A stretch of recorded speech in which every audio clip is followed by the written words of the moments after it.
I was sitting alone in my dark apartment, the glow of my laptop screen casting shadows across my face. It was a regular Thursday night after a long day at work. I opened Facebook out of habit, scrolling through the usual meaningless posts. Then I saw it. A status from Megan, my girlfriend of 3 years. My heart started racing.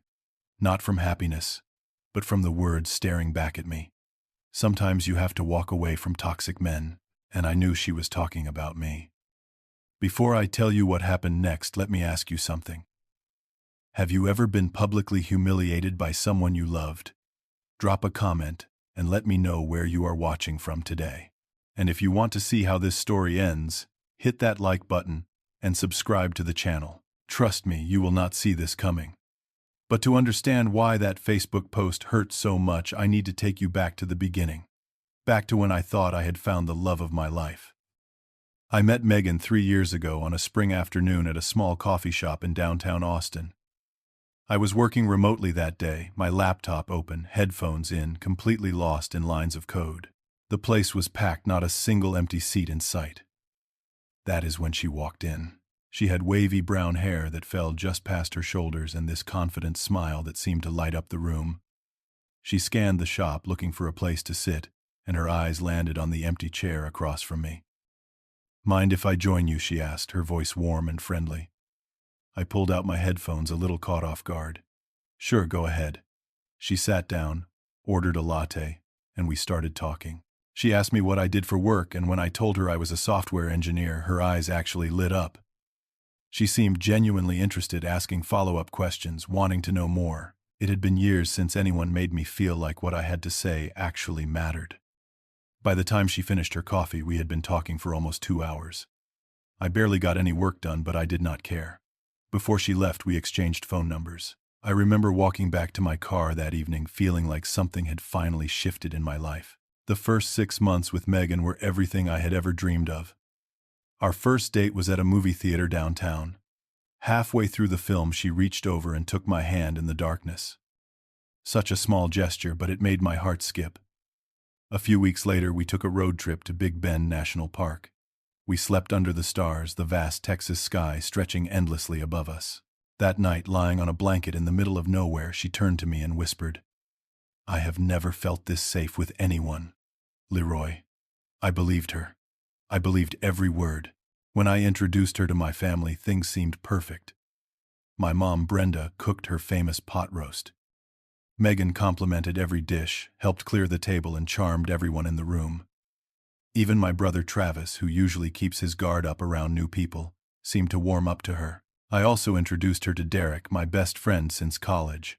He was polite, shook her hand, made small talk. But I noticed something in his eyes, a hesitation I could not quite place. I brushed it off at the time. I was too happy to question anything. During those early months, Megan said things that made me feel like I was the only man in the world. "You are different from other guys, Leroy. You actually care. I have been hurt before. Please do not be like them. You make me feel like I can be myself." I held on to those words like they were promises. I thought I had finally found someone who understood me, someone who would never let me down. But then came my mother's birthday. I told Megan I wanted to drive to Dallas for the weekend to celebrate with my family. It was just 2 days. I had not seen my mom in months, and I missed her. Megan went quiet. Then she said, "I thought we were going to spend the weekend together." I explained that it was my mother's birthday, that it was important to me. But Megan's eyes filled with tears.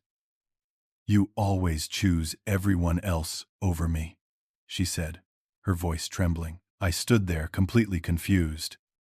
This was the first time I had seen her like this. I did not understand where this was coming from. I tried to fix it. I asked her to come with me. She shook her head. "I do not want to intrude on your family." So I compromised. Instead of staying the whole weekend, I drove up for just 1 day and came back the same night. I told myself it was no big deal. She just loved me too much. That was all. Looking back now, I can see that was the first time I shrank myself to make her comfortable. It would not be the last. A few months later, my company threw a holiday party. I invited Megan, excited to show her off to my coworkers, to let her into another part of my life. Before we left, she asked, "Who else is going to be there?" I mentioned a few names, including Sarah, my project manager. She was married, had 2 kids, and we had worked together for years. Purely professional. At the party, Sarah came over to say hello. We talked about a deadline, laughed about a bug that had taken us 3 days to fix normal work stuff. The whole conversation lasted maybe 5 minutes. On the drive home, Megan did not say a word. The silence was suffocating. When we got back to the apartment, she exploded. I saw the way she looked at you. I was stunned. Megan, Sarah is married. She is just a coworker. You are so naive, Leroy. Or maybe you just like the attention. I tried to calm her down, tried to hold her, but she pushed me away. If you really loved me, you would not put me in that position.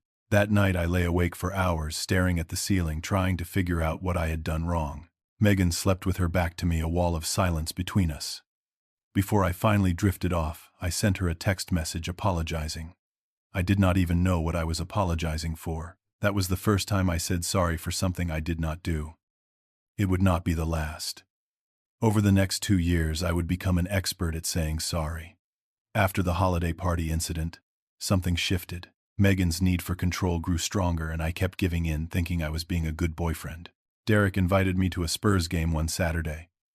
We had been talking about it for weeks, but when I mentioned it to Megan, her face fell.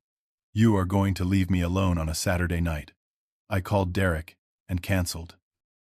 I could hear the disappointment in his voice, but I told myself it was fine. There would be other games. Except it kept happening. Every time I made plans with friends, Megan had a crisis. A headache, a bad day at work. A fight with her mom, something that required me to stay home. One day Derek confronted me. Man, you have changed, he said, frustration in his voice. She has got you on a leash. I got defensive. You do not understand her. She has been through a lot. Derek just shook his head. I hope you wake up before it is too late. After that, our friendship faded. He stopped calling. I stopped reaching out. Another piece of my old life gone. It was not just friends. My family started to slip away too. Megan always had a reason not to visit Dallas. She was tired. She had work. She did not feel well. And whenever my mom called, Megan would sigh loudly or leave the room, making it clear she was annoyed. One evening, my mom asked me on the phone, "Is everything okay, honey? You sound tired." I lied. "I am fine, Mom. Just busy with work." My brother Travis called a few weeks later. "Bro, we have not seen you in 8 months. What is going on? I promised I would visit soon, but I never did." Then came the financial control. Megan suggested we combine our finances. "It will help us save for the future," she said with a sweet smile. I agreed, thinking it made sense for a couple planning a life together. But slowly she started questioning every purchase I made. "Do you really need that? Why did you spend money on that? You should have asked me first." I found myself asking for permission to buy a cup of coffee. I was a grown man with a good job, and I had to justify every dollar I spent. The manipulation went deeper than control. Megan had a way of making me question my own reality. One night I saw her phone light up. A message from someone named Jake, filled with heart emojis. "Who is Jake?" I asked, trying to keep my voice calm. Her face twisted with anger. "Are you going through my phone now?" "No, I just saw the notification. Jake is my cousin. I cannot believe you do not trust me." I apologized. I felt terrible for even asking. Months later, I found out Megan did not have a cousin named Jake. By then, it did not matter anymore. I had already learned to stop asking questions. There were other moments, too. Times when I clearly remembered her saying something and she would deny it completely. "I never said that. You are making things up again. This is why we have problems. You always twist my words." I started doubting myself. Was my memory really that bad? Was I the problem? She even played the victim in front of others. At dinner with her best friend, Courtney, and her husband, Megan, casually mentioned, "Leroy gets so jealous sometimes. It is exhausting." I sat there, frozen, unable to defend myself. Courtney gave me a pitying look. Megan deserves someone who trusts her. I nodded, feeling like the villain in my own story. 2 weeks before the Facebook post, I got promoted at work. It was a big deal, a significant raise and more responsibility. I was proud of myself. I came home excited, wanting to celebrate. I suggested we go to our favorite restaurant. Megan's response cut through me like a knife. You are always thinking about yourself. What about what I want? I asked her what she wanted. She could not give me an answer, just more accusations. For the first time in 3 years, I pushed back. I have done everything for you, I said, my voice shaking. I have given up my friends, my family. What more do you want? Megan's eyes went cold. Then she started crying. I cannot believe you are throwing that in my face. After everything I have sacrificed. The guilt hit me immediately. I apologized, tried to comfort her. But then she said it. You are toxic, Leroy. You know that, toxic. I stood there, the word ringing in my ears. Me toxic, I had given up everything for this woman. I had bent and twisted myself into someone I barely recognized. And I was the toxic one. She stormed into the bedroom, slamming the door behind her.